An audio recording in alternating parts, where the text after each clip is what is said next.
Hello বন্ধুরা, রাত্রেবেলা চলে এসেছি। কী রান্না করেছি চলো তোমাদের দেখিয়ে দিই। কাল থেকে যেহেতু ভাদ্র মাস পড়ে গেছে সেই জন্য আর নিরামিষ খাওয়া বন্ধ হয়ে গেল। খাবো কেমন খাবো, একাদশী পূর্ণিমা ওসব দিনেই খাবো। আজকে কী রান্না করেছি চলো তোমাদের দেখিয়ে দিই। আজ থেকে কালকের থেকে নিরামিষ আর কোনো না।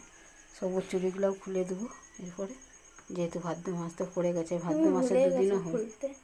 আমি বৃহস্পতিবার সেই জন্য আর খুললাম না। যে এখানে আছে রুটি। আর কি রান্না করেছি চলো তোমাদের দেখিয়ে দিই।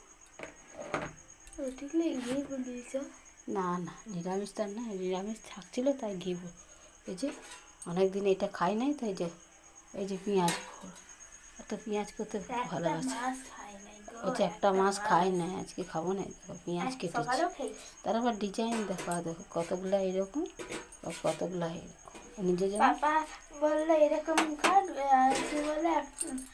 আর এখানে যে ডিম আলুর কারি।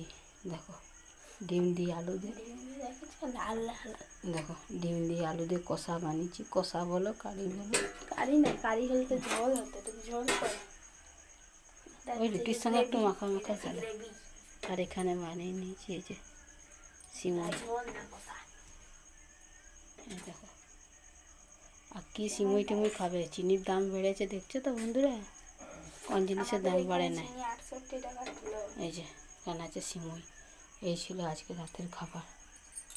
তোমরা রাতে কে কী দিয়ে খাওয়া দাওয়া করলে কমেন্টে জানাবে। ঠিক আছে, গুড নাইট, শুভরাত্রি। আর কি বলবো বলো, আর কিছু বলার নাই।